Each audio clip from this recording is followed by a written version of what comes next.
kilala niyo si John Aban, ano? Hindi ko naman yan binablock sa Facebook. Nandiyan pa rin siya.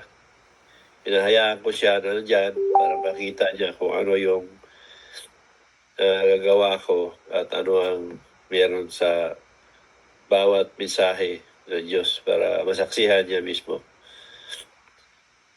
Hindi na mabago ang lahat. Hindi na tulad dati na tinanggap ko pa siya. Ngayon, wala na. So, nasa mensahe ng Diyos, napabayaan na siya. So, magkasakit siya, kahit magpakawa pa siya, hindi ko na siya gamutin. Gamitin niya orasyon niya na sinasabi ng powerful sila.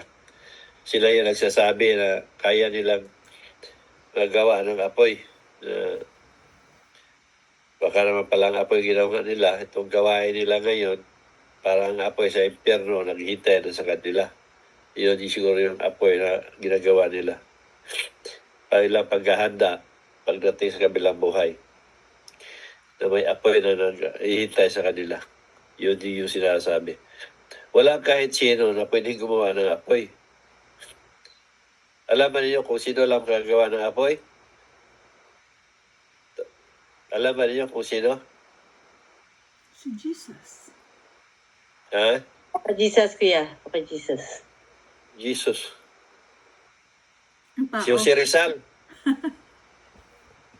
Di ba? Ano bang drawing doon sa pasporo? Di ba si Jose Rizal?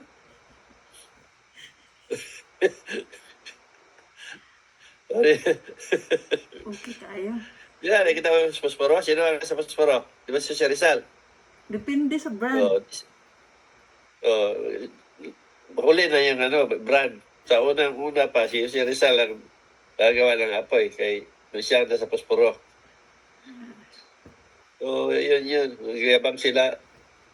Narinig ko pa ngayon, sabi niya, kaya daw nila gumawa ng apoy. Sus, kabuang. Tanga ng tao maniwala sa mga tao ito. Kaya gumawa ng apoy, tapos nakikita ko nagluluto, gumagamit ng gas. Hindi wala ng gas-gas. Gamitin nilang power nito, ilagay sa ilalim sa kalan at wala ng gas-gas, tipid pa. Nagawa pala kayo ng apoy. Tapos ngayon, nangutang pa mong gas para makapagluto ng sudan. kung hindi ba ito namang naniwala, naloko pa. Nadami pang nadamay noon. Kawawa yung mga taong nadamay, pero di bale. Naisahan mo nila, pero nasa abroad na. Itong magagawa ng apoy, nandyan, na natiling gumagapang sa lupa. Talang itong naisahan nila, nasa abroad na sila. So, ilan silang nasa abroad? 3 na. Kaya nga, sabi, anong ginagawa mo sa kapwa mo, masigit pa ang anihin mo. Ito, nandiyan na, may sakit na siguro yan. Allah ko noon na dyan. Panahon na rin yan na, malapit na siguro rin yan lumika sa mundong ito. Bisaya Diyos. Diyos lang pwede nagpagaling. Sabi ng Diyos, nagamitin niya orasyon niya. Sinasabing powerful sila. Wala naman yung tao pag nagkasakit na kay todo na pangako sa Ginoo. Iyon na lang Ginoo, ayuha ko. Balik kong simba mo. Ano ba nga rito sa Si Alma Alma, apelido ni Alma, sa Tagoluan, maestra. Maghikog na ganito kayo, wala na sa iyong sakit, di na maintindihan. So, nung magpatambal, yun nga, mapil-apil yung gusto patambal na ayo.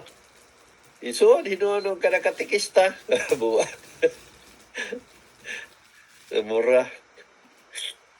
Si Alma, sinong Alma yan? Pangamino na? Alma De Los Santos. De Los Santos. Oo, si Alma de Los Santos. Sipin ninyo, nakitago pa yun ha? Yung tungkol sa anak niya. Napag ipatunayan pa sa Ginoo nga nakakita ako. At no, sa simbahan ng nagkatikista, o di ba, baliktad ang utang ng tao.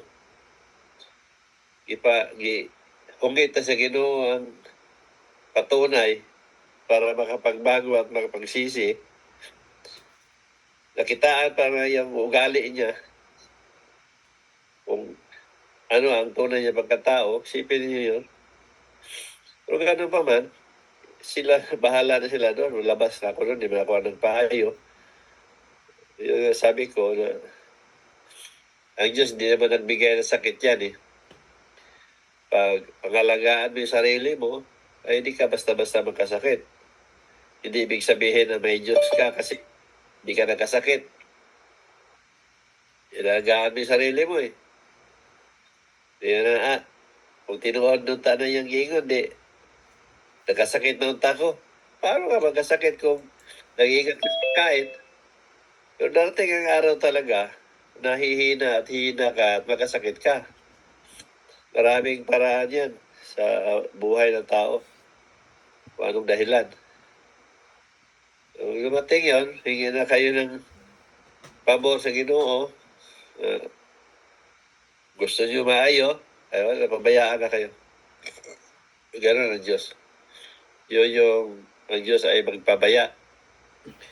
Pero hindi magbigay ng sakit sa inyo. Kasi ang Diyos nagbibigay ng sakit eh. Nagbibigay ng problema. Hindi ganun ang Diyos. Ang Diyos, sabi nga pag-ibig, hindi siya magbigay ng sakit, hindi siya magbigay ng problema. Ang mga bagay na ito, dumarating sa buhay natin, dahil sa hindi tayo nag-iingat at alam natin na nakakasama, ginagawa pa rin natin kaya naging problema sa buhay natin. Kaya mali yung sinasabi nyo na kung totoo sana siya, di may sakit na sana ako, nakasakit na sana ako, ano man. Hintayin lang ninyo. May tamang panahon yan. Darating at darating yan sa buhay ninyo. So, ayun. Maraming salamat sa inyo. Ayun lang, Miss Kay. Thank you, Brother Nars.